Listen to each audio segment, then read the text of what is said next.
umpisahan na ho natin ito. Wala nang paligoy-ligoy ha. No? Dahil yung kampo ng mga DDS, mga kababayan, meron na naman pong pinapakalat at ibinibintang po sa ating Pangulo, mga bossing. At sa gobyerno ng Pilipinas na ngayon po ay nanunungkulan ng maayos sa mamamayang Pilipino. O pagkatapos po ng PhilHealth, pagkatapos po hindi magtagumpay, no? Yung PhilHealth issue nila, mga bossing, ay lipat naman po tayo daw dito po sa Social Security System o SSS, mga bossing. Ngayon po, tinatakot po nila ang ating mga kababayan. No? Sa pamamagitan ho na eto na naman daw po, magtataas daw po ng contribution o magtataas, no, ng deduction sa mga sinusweldo ninyo. Ang Social Security System at ibinibintang po kay Pangulong Marcos. Alam niyo naman ang estilo ng mga yan. Basahin natin, magdasal ang mga minimum wage earners at kumikita ng 250K annually, no? Sa mga negosyo nila na huwag masyadong mabangag. Si BBM at pati tax exemption nyo ay pakialaman pa. O nandiyan naman, ready na ba kayo sa higher deduction sa SSS next year?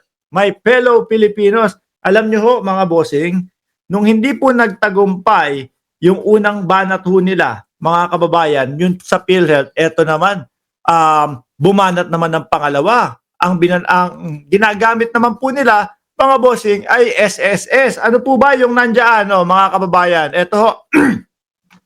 Sabi dito, under the Republic Act, RA number 11199 or the Social Security Act 2018, SSS contribution rate will increase by 1% each 2019, 2021, at 2023 and 2025 to bring the rate of 15% by end of the period. Totoo nga naman ho na magtataas. The rate, inuubo ko, kumain ako ng perero, nandito sa lalamunan ko. The rates of contribution as well as the minimum and maximum monthly salary credit shall be in accordance with the following schedule effective January of the year. Na ngayon nga po, mga kababayan, sa pool po yung 2025 ng January, mga bossing. Ayan year of implementation 2019, 2021, 2023, 2025, mga kababayan. 2019, pamumuno ng dating Pangulong Duterte. 2021, siya pa din yan. 2023, medyo okay pa ang unit team kaya hindi natin masyadong narinig itong yung mga ganito sa mga DDS.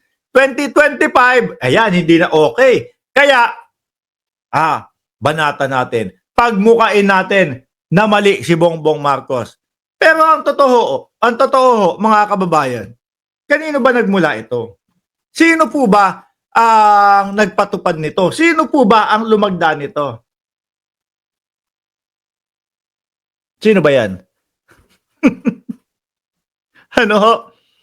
Bagong taon, bagong contribution dahil kay Digong.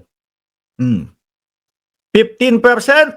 on the MCS not exceeding 35,000 and paid by both employer 10% and employee 5% effective January 1, 2025. Samantalang ang nagpaumpisa nito, mga kababayan, ang lumagda at ang nagsabatas nito, mga bossing, yan mama na nandiyan.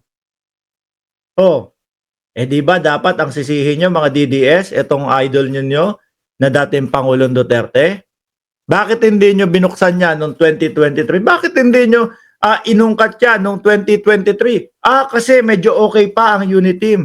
Masasapul kasi ang dating Pangulong Duterte. Kaya ngayon, medyo watak-watak na dahil po nung isang buong 2024, pinipilit nilang pabagsakin ang ating Pangulo. Pinipilit pabagsakin ang gobyerno ng Pilipinas, kaya bumabanat na po sila. At gusto isisi kay Pangulong Bongbong Marcos.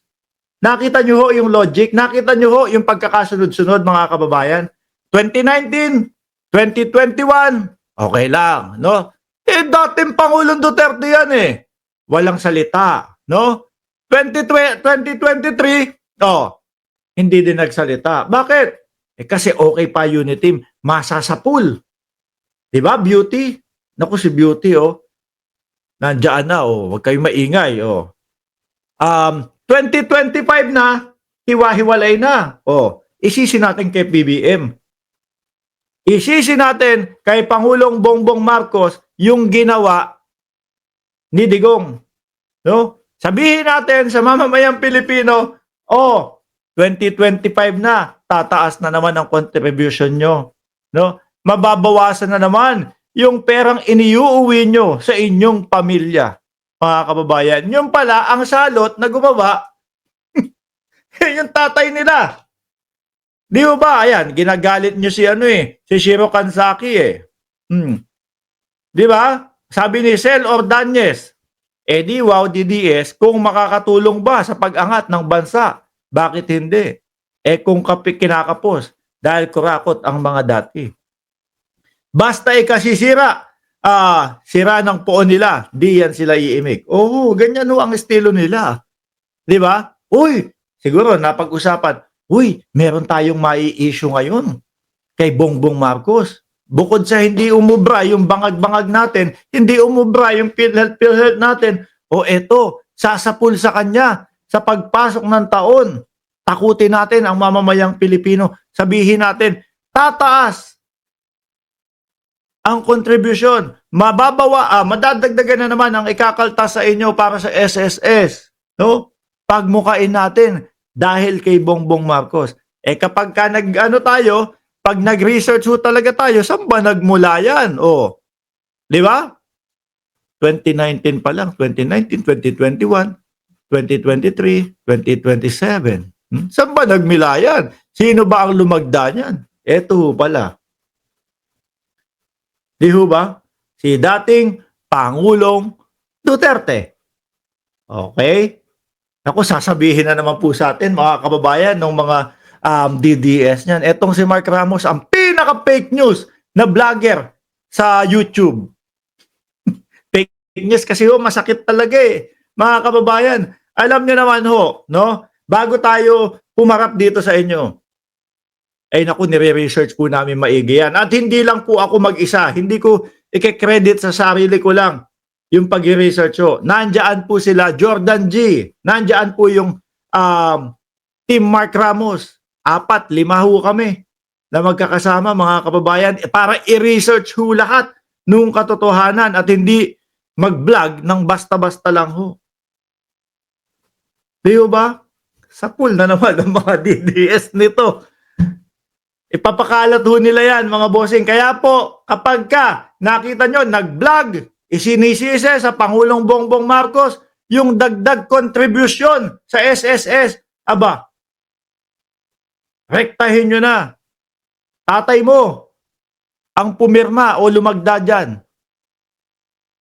Diba? Sabi ni Felipe Agarma Jr., ano yan? Hampas sa kalabaw? Sa kabayo ang latay? Kaya pag yung mga vlogger napunta kayo doon sa kanilang mga channel, no? Eto, isalampak nyo sa kanila.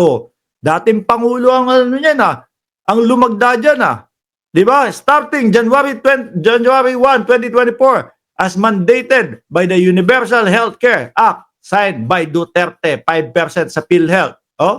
15% of the MCS not exceeding 35, blah, blah, blah, blah, blah, effective January 1, 2025, mandated and by the Social Security Act of 2018, signed by former President Rodrigo Duterte. Mapapakamot ka na lang sa ulo, no? Kapag nakikita mo yung mga DDS nagpapakalat ng mga ganyan, ready na ba kayo sa higher deduction sa SSS next year, my fellows Pilipino? Wag nga kami. Lalo alam niyo mga kababayan, kung bakit lalong bumabagsak ang kandidatura ng mga DDS, ang kandidatura ng mga PDP laban nung mga politiko nila, dahil din sa kanila. Di ba, Beauty? Just Dado Cuevas, kay Digong yan, kasalanan kung bakit tumaas ang SSS contribution. Totoo. No? bintang sila ng bintang.